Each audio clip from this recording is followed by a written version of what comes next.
Hey guys, Breeze here, and I work as a doctor in the NHS.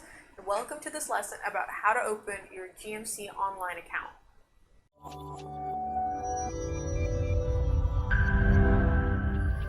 If this is the first time you're checking out our channel, welcome. Basically, what we do is we run a website that's totally free known as roadtok.com, and it will explain the ins and outs about everything related to the United Kingdom and what it takes for you to work as a doctor in the NHS. So if you've not already, please stalk us on all of our social media. Find us on Facebook, find us on Twitter, Instagram, and of course, YouTube. Don't forget to subscribe. So your GMC Online account is basically where everything happens. All the magic. You book in your exams, you pay in for fees, knowing who you are and why you are in order to help you get registered as a doctor in the NHS. And what we're going to do is we're going to go through it step by step. Just you and me, we'll figure it out together. Alrighty guys, we're going to start off with Google because that's where everything starts in life, and we can type in GMC Online and we will end up on the GMC website. Actually, we can start off at the home website. I think that's the easiest place for you to start out. Get used to this because this is what you're going to see a lot for the next couple of years. So what you got to do first, get over to registration and licensing, and then you see that you've got this other header here that says join the register. Scroll down a little further and it says PLAB test. Now we're on this lovely page where you can find more information about the PLAB exam. If you keep going down, what do you see here? You've got two options. You can log into a GMC Online account or you can set one up. And what we're here today to do is to set one up. So here's all the information and the deeds that you've got to fill out. So what we'll do instead of actually setting one up, since we already have one, is we'll switch to our article about how to book PLAB 1 and open a GMC Online account.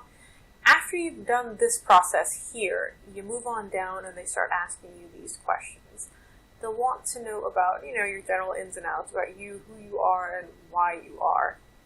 Alright, and if you just see here, you just choose what your ethnicity is, la-di-da, continue onwards, and you get to the next and final page about your information.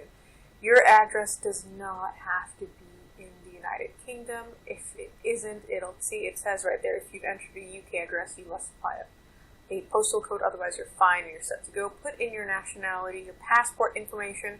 Please guys, because this is a mistake that a lot of people make, your passport number is the number on your passport, not your national ID number. Okay? Your passport number. If you have a passport and it's expired, please do not open your GMC Online account with expired information. Get a new passport and then put in that information. Alrighty, then you scroll on down because what you've got to give them now is about the information regarding your primary medical qualification. As you already know, you cannot be applying for PLAB if you haven't passed medical school. So they'll be asking here about what country you graduated from, where it was, the qualification, when you started, and when you finished. And then, of course, when you passed. They kind of have a general explanation of what all of that means.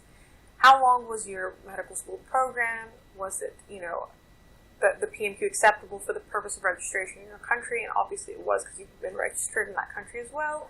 And we continue downwards. Alright? This is where a lot of people get confused and they get stuck. They can't find their college for some reason. If you know for sure your college should be listed here, it probably is. You probably misspelled something.